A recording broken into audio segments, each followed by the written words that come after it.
In Frank Leslie's Weekly, published on the 25th of July, 1857, it simply stated, Dr. Rose, who was burned at the fire at the State Lunatic Asylum, Utica, on Tuesday, died on the 15th from the effect of his injuries. Past, effective immediately, on the 13th of April, 1858, in the laws of the state of New York.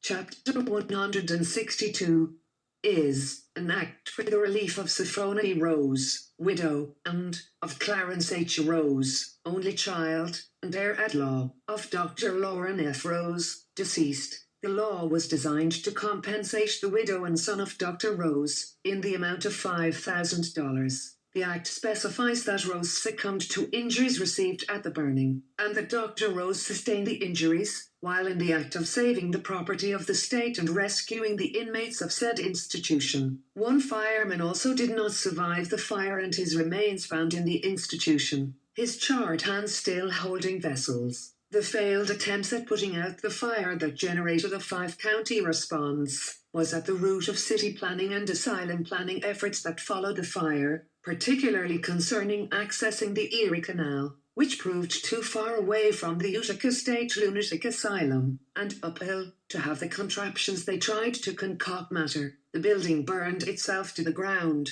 the bulk of the main building and east wing destroyed.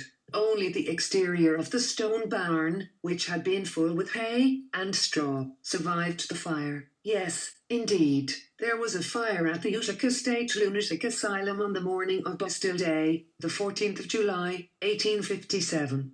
It would cost hundreds of thousands of dollars to repair and be discussed in the annals of psychiatry for decades, and now with this retelling, centuries to come. During the fire, perhaps 2 inmates escaped, in total. Both inmates were returned to the asylum without incident.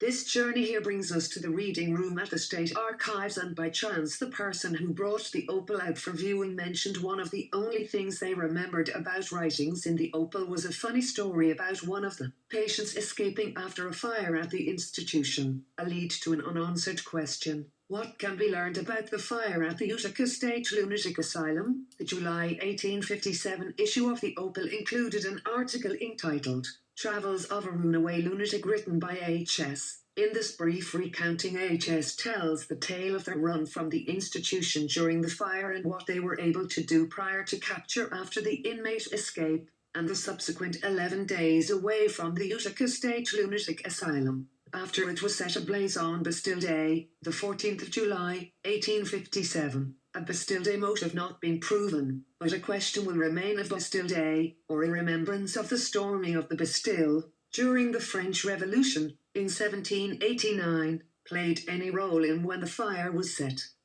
1857. H.S. provides at least 21 leads to the question of intentional arson as a commemoration of Bastille Day, as well as the flashpoint experiences of being recaptured and brought back to the Utica State Lunatic Asylum, nabbed for runaway, taken to watch house, bread and cheese, jolly, lay on a blanket till morning, got up, taken with 20 others before justice, accused of setting fire to asylum, no go, taken to jail, grabbed a loaf and some coffee, shut up, made breakfast, lay down to sleep, splendid go, taken out, asked for oyster stew, jumped into cars, and made the asylum, Utica, at 3:30, and saw the ruins of the fire, 11 days away, still jolly.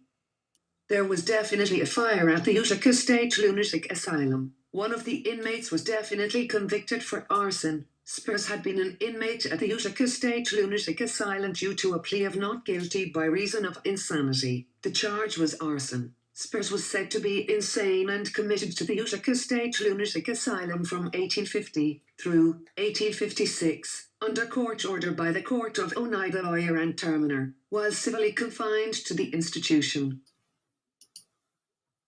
This is Mental American Monster, the Sprawl of American Psychiatry. www.mentalamericanmonster.org